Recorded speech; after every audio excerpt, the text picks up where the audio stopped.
Ba't ka naiinis? Na rin ang pulisya at militar sa command conference dito sa Camp Crame na pinaluhan ng mga opisyal. Ba't naiinis?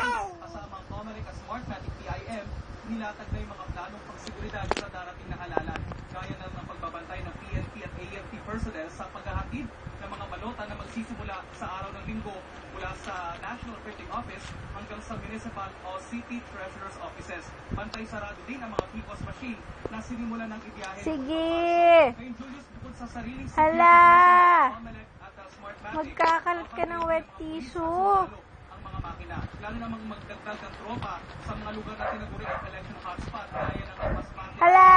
Pero wala pang nire-rekomenda ang mga otoridad na ilagay sa Comelec control dahil kontrolado raw nila ang sitwasyon. Tuloy-tuloy din ang operasyon laban sa mga itinuturing na threat groups gaya ng Abu Sayyaf at the People's Army.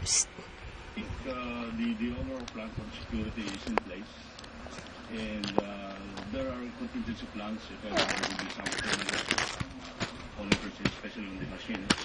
Ang mga indicator from the planning of the Philippine National Police kung saan kulang, then we will think kung ano ang kinakailan, we will try to provide. Ba't ka naiinis? Gigil! Gigil!